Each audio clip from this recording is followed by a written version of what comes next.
Chapter 4. If I stole something expensive, like a diamond ring, which I haven't, I would never show it off or brag about it like Maxamillion Ladorva. It feels too nonchalant to steal something so expensive and immediately don it in your living room or on a finger. I'd at least have a grace period, sort of when a spouse dies, and you need at least a few months of no sex and wearing black in public. I'm glad Mariah noticed the ring because Maxamillion's hands looked like a gemstone collection at the Cleveland Natural History Museum. But once Mariah had pointed it out, it was quite noticeable. Amongst the emeralds, rubies, and sapphires was just one diamond ring with a singular large rock and little diamonds surrounding it. This ring so obviously belonged to Vegas that even we could confirm its identification. Vegas was right, I said sternly. Maxamillion did steal it. Mariah contemplated. Well, he is wearing the diamond ring, so he must have stolen it. But then again, did he come across the ring and just begin wearing it? You think Maxamillion thinks the ring is his? He's rich. He probably has tons of diamond rings. Maxamillion had a lot of rings, based on his fingers, which looked more expensive than the Silk Road. And we're sure it matches the picture that Vegas gave us? It looks like it. Mariah showed me the picture Vegas had texted us earlier. It was the same. Huge rock, iron base, little diamonds around a big diamond. So what do we say to Vegas? Hooray? Good job? A+? Mariah snorted. Vegas was right. We should tell her. But the problem will be getting that ring. The problem was pretty obvious. The problem was solving the problem. Well, now that we have intel, we have to plan our attack, I told the group. I have just that. Alison opened her purse and pulled out a gun. Richard is here. Put that Richard away, I hissed. We can't go storming inside. We'd be cooked meat by his security. We need to learn more about Maxamillion. We should go visit Vegas. We quickly hurried over to Mariah's car. Maybe this ring actually belongs to Ladorva. I went ahead and played devil's advocate like that one annoying kid in the classroom. What if Vegas wants us to steal his ring? Maybe he dropped her as a client and so we're part of her little revenge fantasy. Could that be something she might do? Alison didn't shake her head, but she shook her whole body as if she had been attacked by lightning. I doubt that. Matty, you're listening to too many true crime podcasts. I know people like Vegas. She's defenseless and vulnerable, like a puppy or a bunny or a kitty. You can't help but believe them, and they're usually always innocent. Vegas, defenseless and vulnerable, compared to puppies, bunnies, kittens, innocent? Hell no. Who are you trying to fool? Vegas is a strong and rich sex worker. She's not defenseless and vulnerable. In fact, she charges a good amount of money for her services. I think that makes her quite strong. Where does she live again? Mariah pulled out the contract Vegas had signed for us. I see. Horrorforce Street. Let's go inform her of the ring, Alison giddied. While we pulled away from Maxamillion's house, a car skidded down the street behind us. Holy shit, this car's coming to hit us, I yelled. Get out of the street. The three of us got onto the sidewalk just in time as the car drove by. I spotted it as the same car which had creepily driven by us at the office earlier. Who is driving like that in this neighborhood? Alison complained. Do they not know that cops arrive at a disturbance in like 2 minutes around here? That was the same car from yesterday, I pointed out. Remember? It creepily drove by the office? I'm not sure, Matty. Mariah eyed me skeptically like I was sharing my favorite conspiracy theory. There's just a lot of bad drivers in Cleveland. I couldn't fight that evidence. We entered Mariah's Honda, but as we did, the car circled back around, this time angrily coming close.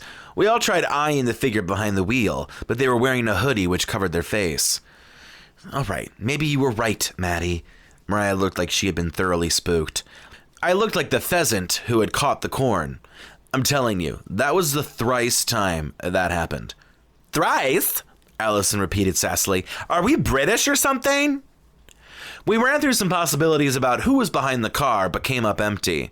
While there were plenty of people who might hit us with a car, we couldn't think of someone who would scare us repeatedly with their car. Vegas's home was located on Horrorforce Street. It was a nice little cul-de-sac side street. Most of the homes were painted brown or white, but the address listed as Vegas's house was mustard yellow, like a Las Vegas bathroom. No pun intended. It stood out so much that it was the first house you saw. Almost when you have a huge red dot on a white-colored piece of construction paper, you see the red immediately.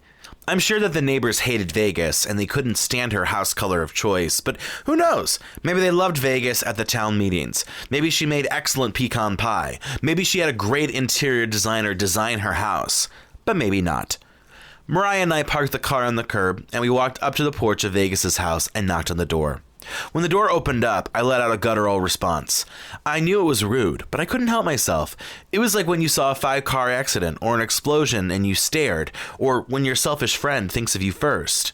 The person standing in the doorway was not Vegas. She was probably 20 years older than Vegas, with hair that had been molded into a beehive like Amy Winehouse. The lady's wrinkles were covered with a fake tan and pounds of makeup. She wore a tight black dress and high heels the size of massage needles. I'm sorry I gasped, but it was hard not to. I couldn't tell whether she was a sex worker or a Jersey Shore cast member impersonator. Hello? The lady let out a giant smile. I bet you 3 are those local investigators.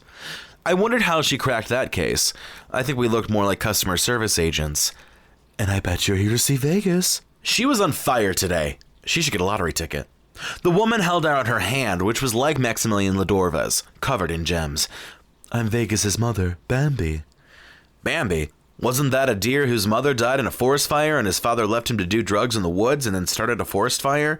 Or something like that? Well, were drugs involved? Maybe. It's been a while since I've seen the movie, okay? Hello, Bambi. Is Vegas home? Mariah asked. Yes, come in, come in. We walked inside and were led to the den, where Vegas walked in with lemon pound cake and coffee. Allison's eyes immediately hit the lemon pound cake. Hello, Vegas cheered. Since we had last seen her, she had dyed her hair to a vermilion color and let the wavy hair bounce on her sides.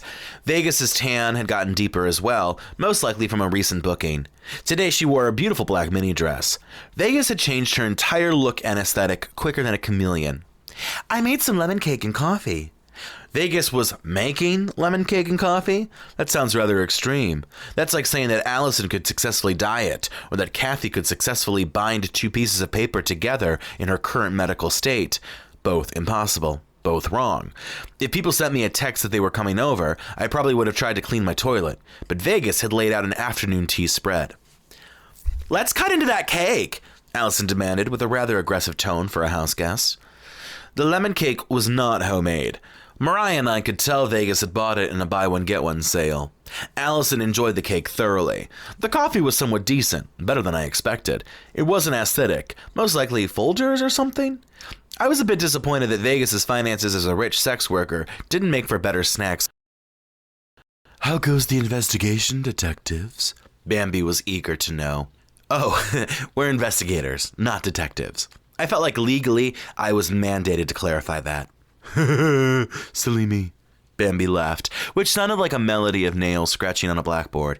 It was like someone had combined a few different laughs together and blended them into a sonic soup of grit and shriek. Did you find anything? Vegas squeaked. We believe to have located the ring on Maxamillion's finger, Mariah told her, and both Vegas and Bambi giggled in delight. But we need to hear the entire story before we go and get it.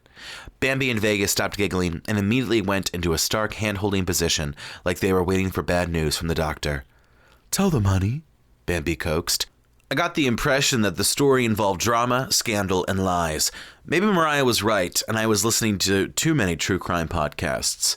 Alison, meanwhile, cut into the lemon pound cake for a second slice.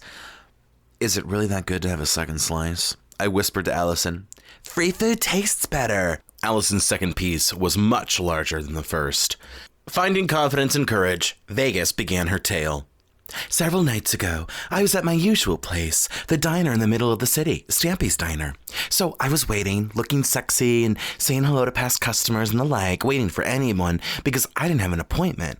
And when I don't have an appointment, I stake out by Stampy's. They don't mind. They say they make more business when I'm in front, and they give me a 50% staff discount on food.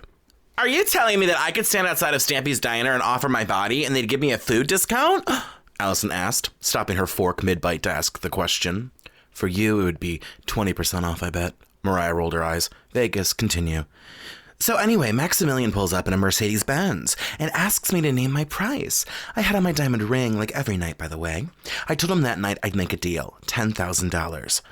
I barely made $10,000 in 4 months, but Vegas can make it in 1 night? I might be in the wrong field. So he gave me the address and we drove separately. When I arrived at his estate, he gave me a gift bag with a card and $10,000, just in case anyone said anything, you know?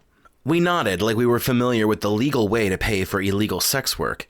I was wondering when I could get my $10,000 gift. So then you screwed, I asked. Tell us the details, Alison hungrily suggested, her mouth full of lemon cake. We don't need details, I countered. But Vegas marched on.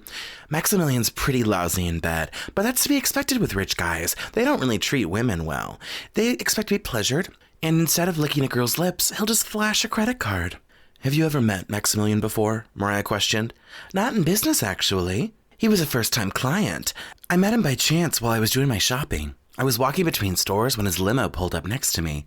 He gave me a big glance over at the time, from head to toe. When was this? Mariah probed. About 2 weeks ago. But he didn't talk to me. He just looked at me. He didn't look like he even wanted to be in that limo. I think he was just waiting. He was shopping? Mariah and I wondered out loud together. Not for him, for his wife. He's married? You didn't know? His wife's name is Jenna, and she has blonde hair and a nice body. She's his age and all. But Maxamillion isn't very faithful.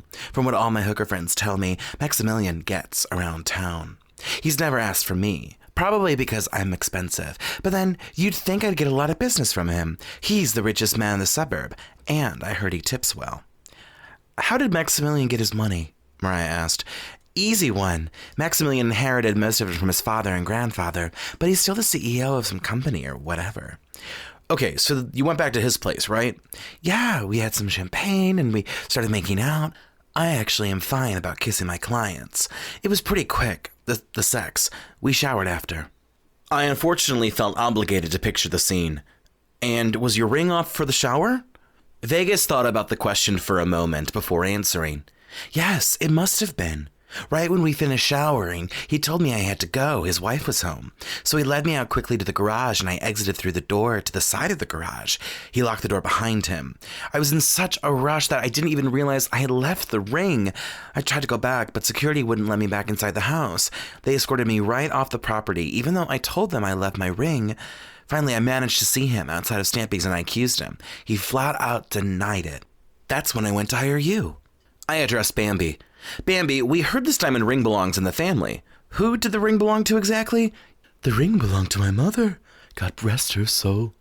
Bambi and Vegas both did a sign of the cross. I'm sorry to hear. It's all good, Matty. She died during an orgy at her nursing home. A bit too excited. But that was my mother to a T. She was a sex worker, too. I popped my lips, unable to respond. Thankfully, Mariah took control of the conversation. Wow, 3 generations of sex workers. I guess some professions really are a bloodline thing.